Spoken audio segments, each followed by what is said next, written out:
Hola a todos y bienvenidos a un nuevo episodio de nuestro canal de audiolecturas. Hoy tengo el placer de sumergirnos en un cuento fascinante del célebre escritor francés Guy de Maupassant, titulado Mademoiselle Fifi.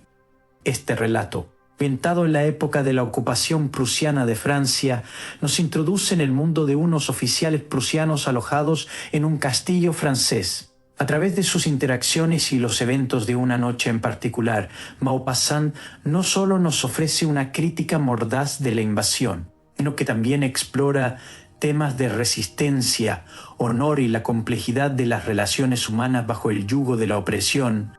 Prepárense para una historia que, aunque ambientada en el pasado, resuena con temas atemporales que siguen siendo relevantes hoy en día.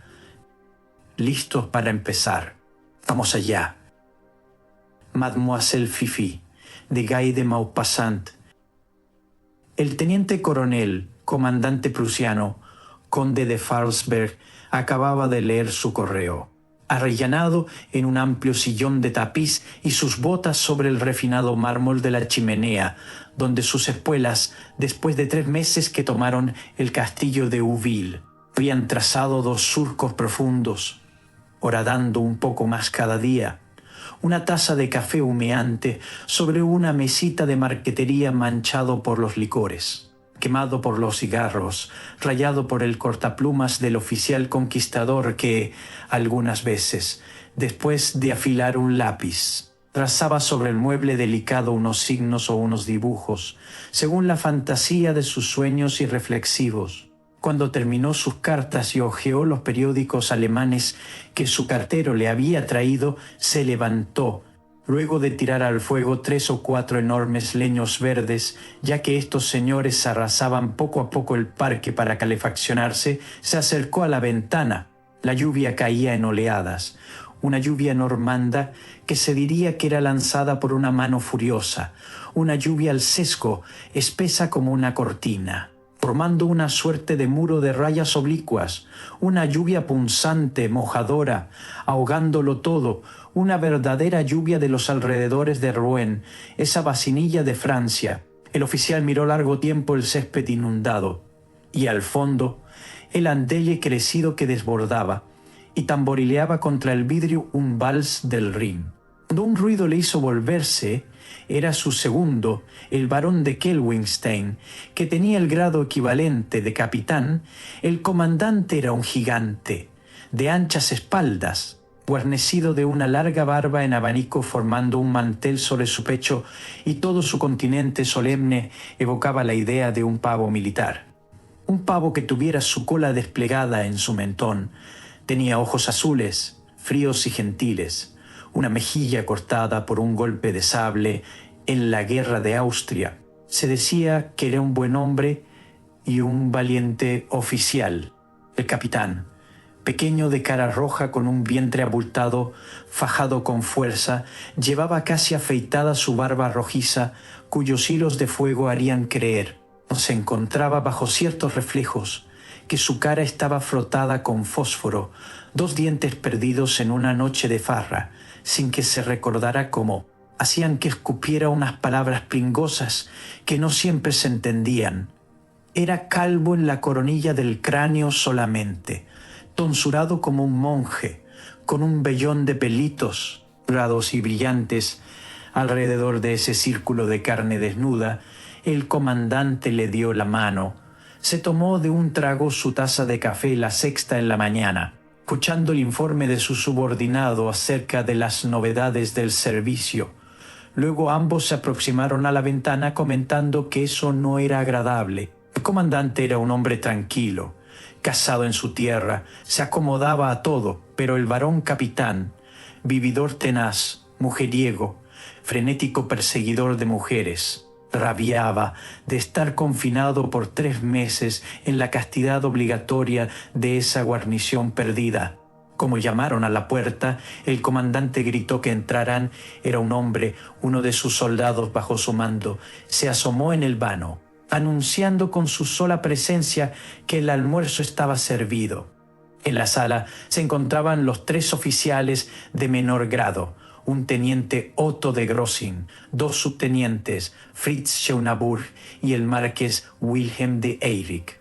Un rubiecito fiero y brutal con los hombres, duro con los vencidos y violento como un arma de fuego después de su entrada a Francia. Sus camaradas le llamaban solamente Mademoiselle Fifi. Este sobrenombre le venía de su coquetería, de su talle delgado que se diría hecho por un corsé, por su cara pálida donde su naciente bigote aparecía apenas, y también de su costumbre que había adquirido para expresar su soberano desprecio por los seres y las cosas, de emplear siempre la expresión francesa fidón que pronunciaba con un ligero silbido. El comedor del castillo de Uville era una larga y regia estancia cuyos espejos de cristal antiguo, acribillado de balas, y las grandes tapicerías de Flandes, cortadas por golpes de sables y colgando en tiras, hablaban de las entretenciones de Mademoiselle Fifi durante sus horas de ociosidad. En las paredes 3 retratos de familia, un militar en armadura, un cardenal y un presidente, fumando en largas pipas de porcelana, mientras que su marco desorado por el paso del tiempo, una noble dama de pechos ceñidos mostrando en un aire arrogante un enorme par de bigotes hechos al carbón, y el almuerzo de los oficiales se desarrolló casi en silencio en ese comedor mutilado, ensombrecido por el aguacero, triste por su aspecto derrotado, cuyo antiguo parque de roble se había puesto sórdido como el piso de una taberna a la hora del tabaco, cuando empezaron a beber habiendo terminado de comer. Se pusieron, igual que todos los días, a hablar de su aburrimiento. Las botellas de coñac y de licores pasaban de mano en mano, y todos, arrellanados en sus sillas, tomaban pequeños sorbos repetidos, manteniendo en la comisura de la boca la larga pipa curvada que terminaba en un huevo de loza, siempre pintarrajeado como para seducir hotentotes. Cuando sus vasos estaban vacíos, los reemplazaban con un gesto de cansancio resignado, pero Mademoiselle Fifi rompía siempre la suya, y un soldado inmediatamente le servía otra. Una niebla de humo acre los ahogaba, y parecían contagiados de una borrachera sonolienta y triste, en esa lúgubre borrachera de gente que no tiene nada que hacer. Pero el varón de repente se enderezó, una rebelión lo sacudía, blasfemo. Por Dios, esto no puede continuar. Debemos inventar algo para terminarlo.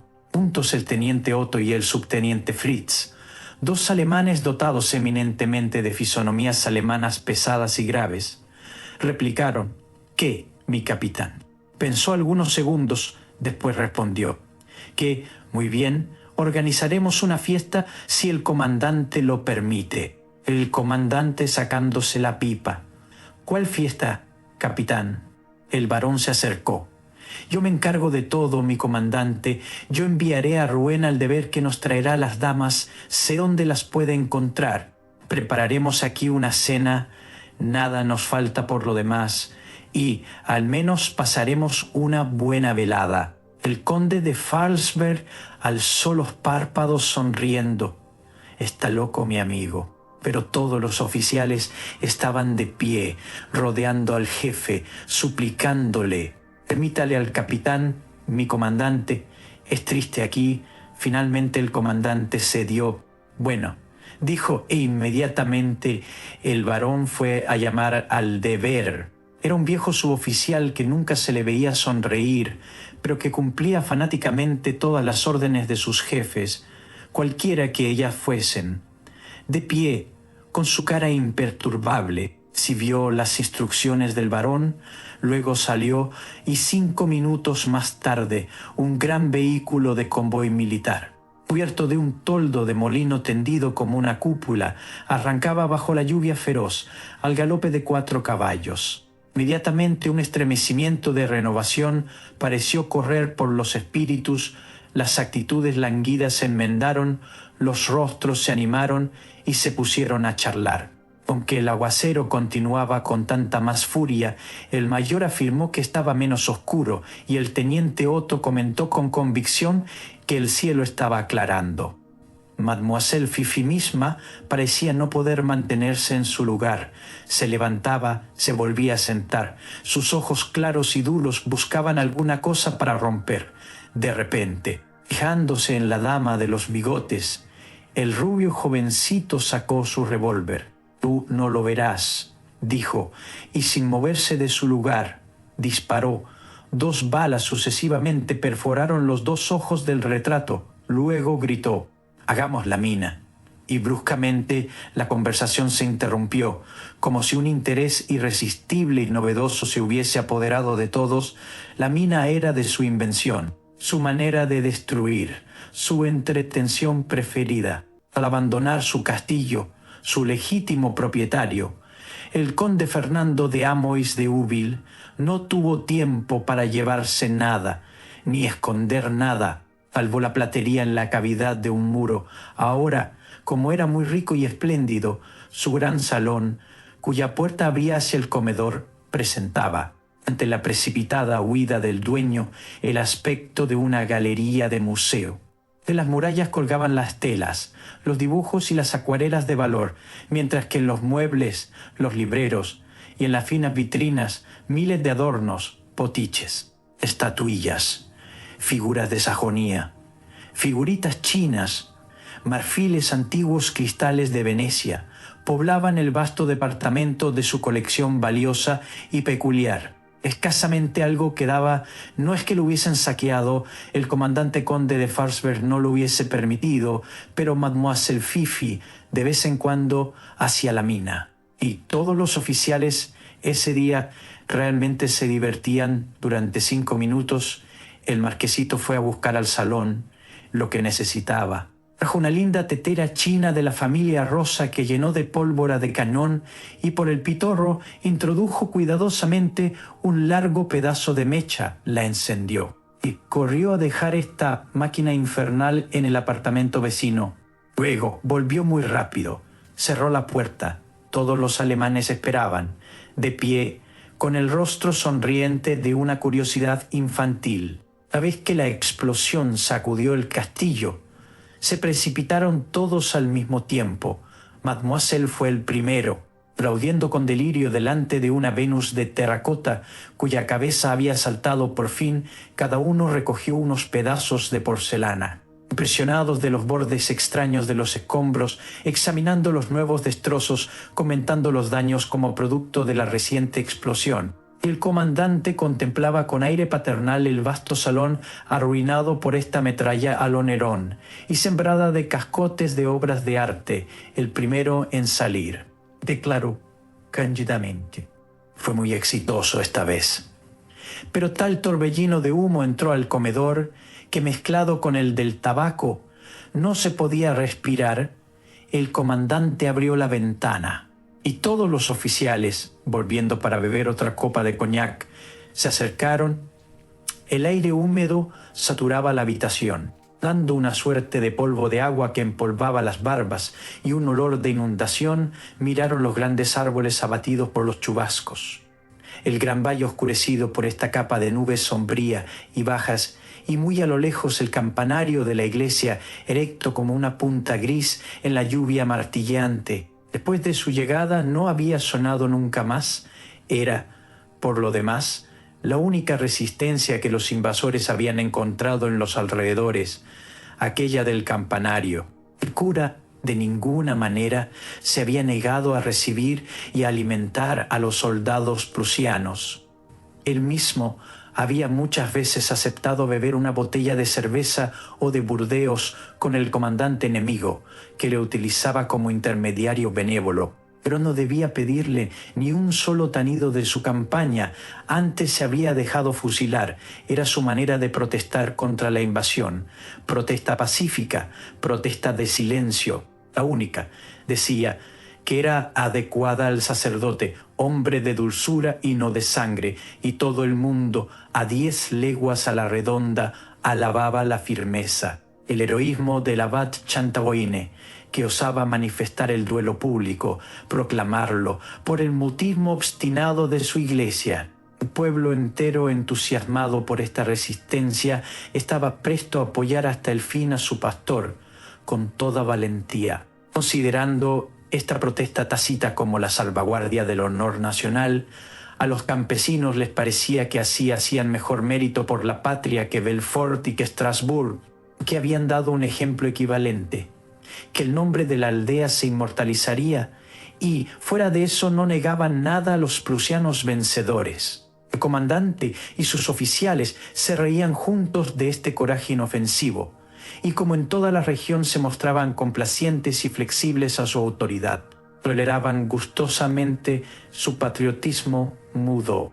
Solo el marquesito Wilhelm quería forzar para que la campaña sonara, se enojaba por la condescendencia política de su superior para con el sacerdote, y diariamente le suplicaba al comandante lo dejara hacer ding-don-don una vez, una pequeñísima vez, para reírse un poco solamente, y lo pedía con esas salamerias de gata, engatusamientos de mujer, unas suaves voces de una matrona enloquecida por un antojo, pero el comandante no cedía, y Mademoiselle Fifi, para consolarse, hacia la mina en el castillo de Ouville. Los 5 hombres permanecieron allí, amontonados, inhalando la humedad. El teniente Fritz, finalmente, dijo en medio de una risa pastosa: las señoritas verdaderamente no harán buenos tiempos para su pasar. Luego se separaron cada uno a su trabajo, y el capitán tenía mucho que hacer para los preparativos de la cena. Cuando ellos se reunieron nuevamente a la caída de la noche, se miraban sonriéndose de su apariencia acicalada y reluciente como en los días de revista general. Gominados, perfumados, lozanos, el cabello del comandante parecía menos gris que en la mañana, y el capitán se había afeitado, manteniendo solo el bigote, y parecía una llama bajo la nariz. A pesar de la lluvia se dejó la ventana abierta. Uno de ellos a veces iba a escuchar. A las 6:10 el varón señaló un lejano ruido rodante. Todos se precipitaron. Pronto el gran vehículo apareció, con sus 4 caballos al galope, embarrados hasta las ancas, humeantes y resoplantes. 5 mujeres descendieron por la escalinata, 5 bellas jóvenes escogidas con cuidado por un compañero del capitán, para quien el deber era portador de una carta de su jefe. No se habían hecho de rogar, seguras de ser bien pagadas, conociendo por lo demás a los prusianos, después de tratarlos por 3 meses. Resignadas a los hombres como a la situación. El oficio lo requiere, decían en el viaje, para responderse sin duda a algún escozor secreto de un resto de conciencia. Enseguida entraron al comedor. Iluminada, parecía más lúgubre ahora en su deterioro lastimoso, y la mesa cubierta de comida, de rica vajilla y platería encontrada en muro donde la había escondido su dueño. Daba al lugar el aspecto de una taberna de bandidos que cenan después de un pillaje. El capitán radiante se apoderó de las mujeres como de algo propio, las justipreciaba, las olía, las evaluaba en su valor como mujeres para el placer. Y como los 3 jóvenes quisieron elegir cada uno, se opuso con autoridad, reservándose el derecho de hacer la repartición, con toda justicia, de acuerdo a los grados, para no herir en nada la jerarquía. Entonces, con el fin de evitar toda discusión, toda disputa y toda sospecha de parcialidad, las alineó en línea por altura y dirigiéndose a la más alta, con el tono de comandante: tu nombre. Respondió alzando su voz: Pamela. Entonces dijo: número 1, lamentada Pamela, adjudicada al comandante, habiendo enseguida abrazado a Blondín. La segunda, en signo de propiedad, ofreció el teniente Otto la gorda Amanda, Eva la tomate al subteniente Fritz, y la más pequeña de todas, Raquel, una morena jovencita, de ojos negros como una mancha de tinta, una judía cuya nariz respingada confirmaba la regla que da picos curvados a toda su raza, al más joven de los oficiales, el frágil Marqués Wilhelm Deirik.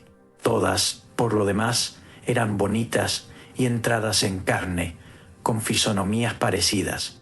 hechas muy similares de aspecto y piel por las prácticas de amor cotidianas y la vida en común de las casas públicas. Los tres jóvenes caballeros pretendieron inmediatamente llevarse sus mujeres, bajo pretexto de ofrecerles cepillos y jabón para su aseo, pero el capitán se opuso astutamente, afirmando que estaban bien para sentarse a la mesa y que aquellos que subieran desearían cambiar al bajar y molestarían a las otras parejas. Su experiencia triunfó. Hubo solamente muchos besos, besos de expectación. De repente, Raquel se ahogó, tosía hasta las lágrimas y expulsaba humo por las fosas nasales. El marqués, bajo pretexto de besarla, le insufló un chorro de humo de cigarro por la boca. No se enojó, no dijo una sola palabra, pero miró fijamente a su poseedor con una cólera nacida en el fondo de sus ojos negros. Se sentaron, el comandante mismo parecía encantado. Puso a la derecha a Pamela, Blondine a su izquierda, y dijo, desplegando su servilleta: «Usted ha tenido una brillante idea, capitán». Los tenientes Otto y Fritz, educados como delante de mujeres de sociedad, intimidaban un poco a sus vecinas. Pero el barón de Kelwinstein, relajado en su vicio, radiante, lanzaba palabras obscenas, parecía encendido con su corona de cabellos rojos, galanteaba en francés del Rin, y sus cumplidos de taberna, expectoradas por el hoyo de sus dos dientes quebrados, llegaban a las muchachas en medio de una metralla de saliva. Ellas no entendían nada. Por lo demás, y su comprensión no pareció despertar hasta que escupió unas palabras obscenas, unas expresiones crudas, estropeadas por su acento. Entonces todas al mismo tiempo comenzaron a reír como locas, cayéndose sobre los vientres de sus vecinos, repitiendo los dichos que el varón se puso a desfigurar entonces con placer para hacerles decir palabrotas. Las vomitaban en cantidades, borrachas, a las primeras botellas de vino, y volvieron abierta la puerta a sus costumbres. Besaban los bigotes de la derecha y de la izquierda, pellizcando los brazos, lanzando gritos violentos, bebiéndose todos los vasos, cantando coplas francesas y unos fragmentos de canciones alemanas aprendidas en sus relaciones cotidianas con el enemigo, pronto los propios hombres. Embriagados por esta carne de mujer a disposición de sus narices y bajo sus manos, se enloquecieron, aullaban, quebraban la vajilla, mientras que detrás de ellos los soldados imperturbables se les servían. Solo el comandante guardaba la compostura. Moiselle Fifí había sentado a Raquel sobre sus rodillas y se animaba fríamente. A veces besaba locamente los rizos de ébano de su cuello, oliendo por la estrecha holgura entre el vestido y la piel el dulce calor de su cuerpo y todo el aroma de su persona. A veces, a través de la ropa, la pellizcaba con furor, hacía gritar, poseído de una ferocidad apasionada, dominado por su necesidad de destrucción. Frecuentemente también la abrazaba con todos los brazos. Apretándola como si quisiera fundirla con él, apoyaba largamente sus labios sobre la boca fresca de la judía, la besaba hasta perder el aliento, pero de repente la mordió con tanta fuerza que un reguero de sangre descendió sobre el mentón de la joven mujer y goteó en su corpino una vez más. Ella lo miró fijamente a la cara y, limpiando la herida, murmuró: «Lo pagarás». Él se puso a reír. Con una risa dura: «Lo pagaré», dijo. Llegaron a los postres, sirvieron el champaña, el comandante se levantó y con el mismo tono que habría puesto para brindar a la salud de la emperatriz Augusta, brindó por nuestras damas. Y comenzó una serie de brindis, unos brindis de una galantería de soldadotes y borrachos, entremezclados de chistes obscenos, transformados y más brutales aún por la ignorancia del idioma.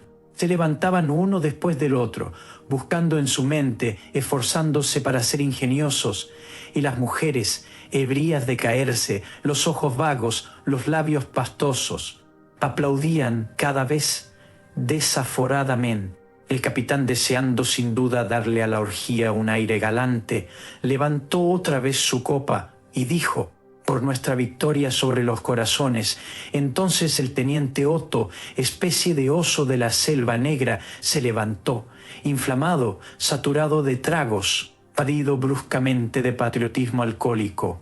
Gritó: por nuestra victoria sobre la Francia. Aún borrachas como estaban, las mujeres se quedaron en silencio, y Raquel, temblando, contestó: «Sabes, conozco franceses delante de los cuales no dirías eso». Pero el pequeño Márquez la mantenía sobre sus rodillas. Se puso a reír, muy alegre por el vino. «Ja, ja, ja, yo mismo jamás los he visto. Inmediatamente que nosotros aparecimos, ellos arrancaron». Muchacha agraviada le gritó en la cara: «Tu hombre bastardo». Durante un segundo fijó sobre ella sus ojos claros, como los fijaba en los cuadros que agujereaba la tela a tiros de revólver. Luego se puso a reír. «Ja, sí, hablemos de ello, buena moza. Estaríamos nosotros aquí. Si fueran valientes y animándose, nosotros somos los amos.